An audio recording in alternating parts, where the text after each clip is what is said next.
Hello, fifth primary student, a new math lesson under the supervision of the Ministry of Education. أهلا بكم طلبة وطالبات الصف الخامس الابتدائي ودرس جديد في مادة الرياضيات تحت رعاية وإشراف وزارة التربية والتعليم. Today's lesson is going to be the first lesson in geometry for this semester. This semester we will learn about the area, perimeter and their units. We will learn about the area of triangles, squares, rhombus, parallelogram, and circle. We will learn how to get the area and perimeter of each one of them at its time. Okay, but for today, after learning how to get the area and perimeter in general, we will apply what we will learn on getting the area of a triangle. So let's start. First, I want to know what does it mean the term area of a certain surface. This table I am leaning on is a surface. If I want to know the area of this table, I can divide the surface of this table into certain units, and all of them, they have to be equal to each other. And after that, I start to count them, and by this way, I will get the area of the table I am leaning on. Okay. So, an area of a surface is the sum of areas of the parts forming its surface. And the area, we measure it, or we use the units centimeters squared and meters squared. Okay? While for the perimeter, we measure the distance around the shape.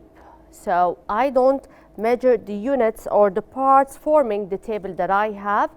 Instead, I measure the outer frame of my table. Okay? The distance around the shape or the table. And the perimeter, I measure it in meters or centimeters. Then I have area and I have perimeter. The perimeter is to measure the distance around my shape as the table I am sitting in front of. While the area is the parts which are equal to each other, the sum of the parts forming this table. As for the area, I use the units centimeters squared or meters squared, while the perimeter, I use only meters and centimeters. Okay?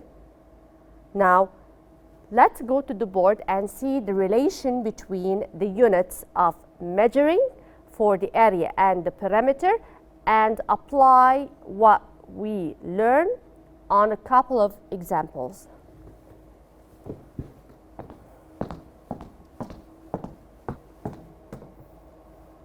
Okay, first we will talk about the relation between the units of measurement that I have.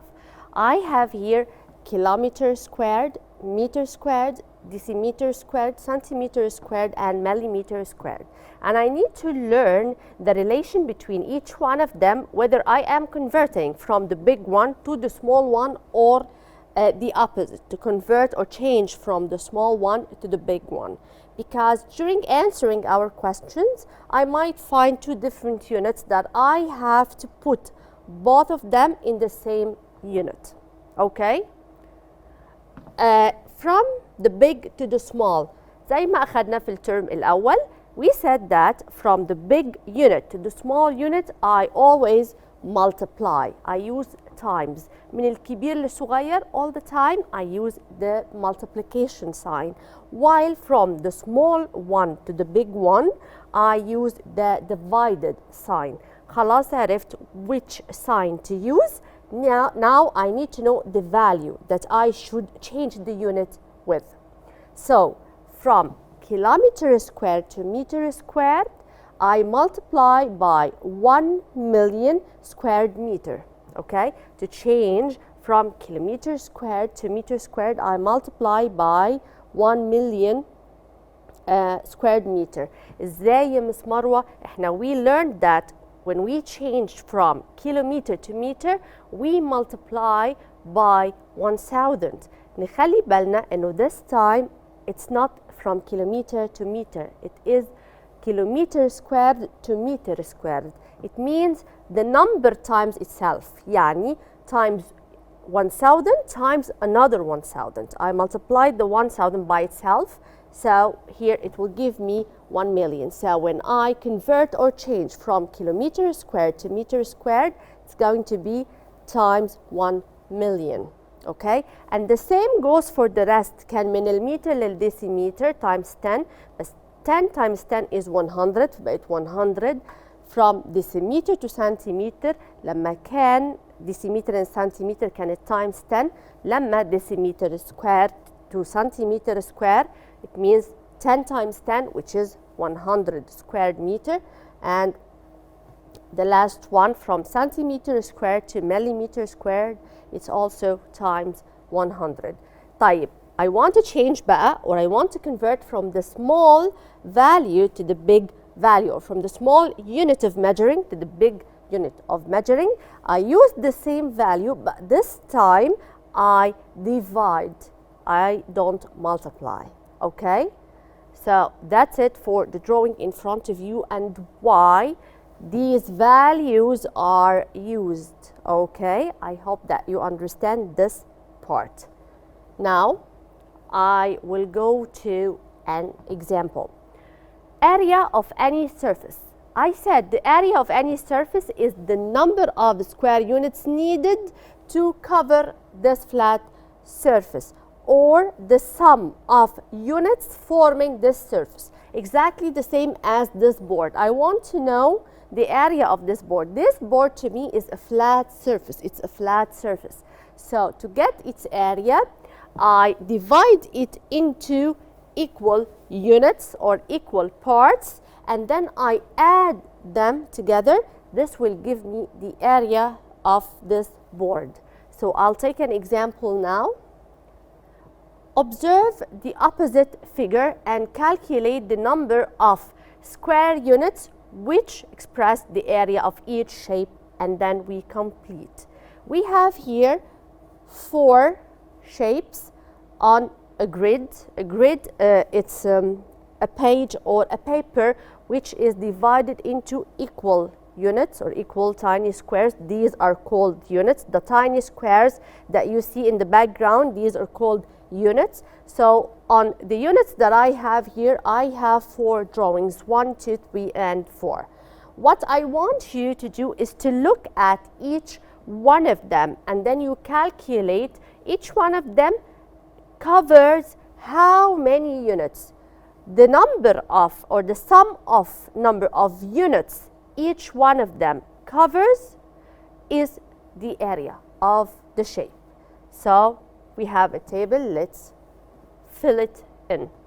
Now, number and name of the shape.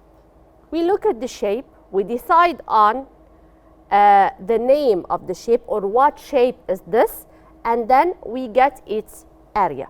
The first one is done for you. The first shape here, shape 1. Shape 1 here is what? As you may notice here, shape 1, we have 4 equal sides and 4 equal angles. So this shape is a square, and it's already written for you.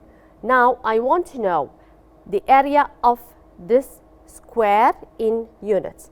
Then, as I said, in a grid paper, I count how many units I have, and this is going to be the answer of my question. So here I have 1, 2, 3, 4, 5, 6, 7, 8, and 9. So the answer here is correct. Now, let's answer the rest on our own. Second shape, as you see, if you count here the units, on each side I have 4 units, which means that again I have 4 equal sides and 4 equal angles. So this is also a square. Okay, now I want to know the area of this square. Then I will count the number of units this square covers. So it's here 1, 2, 3, 4, 5, 6, 7, 8, 9, 10, 11, 12, 13, 14, 15, and 16. Then the area is 16 centimeters squared. Centimeters squared. Number 3, if we look here, one of the sides is bigger than the other side. Then each two sides are equal, but not all the 4 of them are equal. So this is a rectangle. Now I want to know the area of this rectangle. Then I am going to count the units. 1, 2, 3, 4, 5, 6 units. So here the answer is 6 units. Now the last one, again, every 2 opposite sides are equal to each other, but not the 4 of them are equal. So this is also a rectangle. And now I will count the number of units, and the sum of number of units is going to be my area. So here 1, 2, 3, 4, 5, 6, 7, 8, 9, 10, 11, 12, 13, 14, 15. So it's going to be 15 units. Okay. Now let's move to another idea. The perimeter of the opposite rectangle. I have here a rectangle and I want to know the perimeter of this rectangle. Then, as we said before, a perimeter is the outer distance of this rectangle, the outer distance of this rectangle, the outer frame. So here it is 6 plus 4 plus 6 plus 4, because here I have 1, 2, 3, 4, 5, 6 units on this side, 1, 2, 3, 4 units on that side, 1, 2, 3, 4, 5, 6, also 6 on the bottom side, and 1, 2, 3, 4 on this side. When I add them together, this will give me 20 centimeters or 20 centimeters squared. Of course, it's 20 centimeters because here I get the perimeter, not the area. Okay? So now if I want its area, the area is to count the number of units that form, okay, this square, this rectangle. So I count how many units I have to form this rectangle. It's 1, 2, 3, 4, 5, 6, 7, 8, 9, 10, 11, 12, 13, 14, 15, 16, 17, 18, 19, 20, 21, 22, 23, and 24. So it's going to be 24. And the unit of measuring is centimeters square. There is another way that I can get the area with, okay? I can see how many rows do I have here. I have 4 rows, okay? And in each one of them, I have 6 units. Then I can multiply 6 by 4 instead of counting each unit of them, okay? And the answer is 24 centimeters square. A note that we need to put in mind: congruent shapes have the same area, but the opposite is not always true. What does this note mean? It means that if I have 2 similar shapes, like the units here, every one of these is exactly the same as the other one. They are congruent, they are identical, okay? So whenever I have identical shapes, this means that they have the same area. But sometimes I have shapes which have the same area, but they are not congruent, okay? So if they are congruent shapes, then they have the same area. But the opposite is not always true. Okay? So let's go back and start a new idea.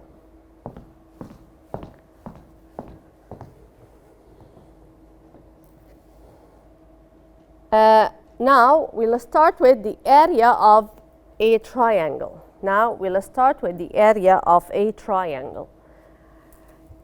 We have a triangle in front of us now. We learned before, when we learned how to draw a triangle in the first semester, we knew that the bottom part is a base, and any of these sides, it can be a base, no problem. And the important note here is that when I have a height or an altitude, it has to be dropped from the point on top or facing the side in front of it to consider it as an altitude. It means that I have a base, so if I want to have an altitude for this base, I have to drop it from the vertex in front of this base or facing this base, or the altitude is from a vertex to its corresponding side. So here I have a base and a height, and now if I want a rule for the area of a triangle, this is going to be my rule. It will be half base times the perpendicular height. Half base times height. Half base and its height. Half base times its height. Okay, so this is going to be my rule. Now let's practice.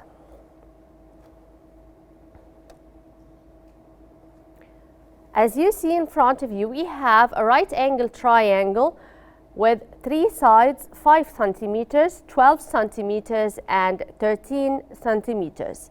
And I want you to get the area of the opposite triangle. The first thing I do is to write my rule. Never to answer a question without writing down its rule. And then we substitute in this rule. Substitute, I mean that I take away the terms and put the numbers. يعني بشيل البيز بحط اللينث بتاعه، بشيل الهايت بحط اللينث بتاعه, and so on. So here the area of triangle, as we have just learned, is half base times height. Okay, so I need to make up my mind. Where is my base and where is my height? I have here 3 sides. Which one of them is my base and which one of them is my height? We go back to the first semester and we remember the properties of a right angle triangle. The properties of the right angle triangle, we said that the altitude of this triangle meets at a point at 90 degrees angle. So here it's on the left corner. So my base here is, if my base is 12 centimeters, then my height is 5 centimeters, or its corresponding height is 5 centimeters. So it's half times 12 times 5. Now, what do I do? First, I have the 2, which is in the first fraction. I can simplify it with the 12 because both of them have a common factor 2. So 2 divided by 2 is 1 and 12 divided by 2 is 6. So here I have nothing now at the bottom. I have no denominators anymore. So I will multiply the whole numbers that I have, because I have now no fractions. I multiply the whole numbers that I have by each other. So 1 times 6 times 5. 1 times 6 is 6. 6 times 5 is 30. So the answer is 30 centimeters squared. And don't forget, centimeters squared, okay? Now, let's move to another question. Get the area of the opposite triangle. Get the area of the opposite triangle. I have here, the sides are 9 centimeters, 5 centimeters, and 12 centimeters. As you see, I have one altitude. It is dropped on the base 12 centimeters. Then 12 centimeters is going to be my base, and 4 centimeters altitude, this is going to be my height. Okay, so again, as we said, my first step is to write down my rule. Then I substitute.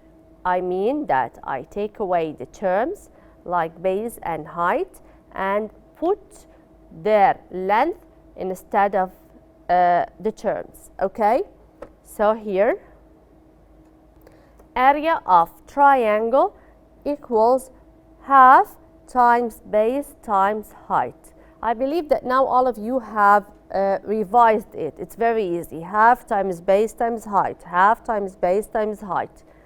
So now I substitute. It will be half times my base is 12 and my height is 4. So it's half times 12 times 4. Again, I always check if I have a common factor between the denominator in my fraction and the other whole numbers that I have to simplify before I start.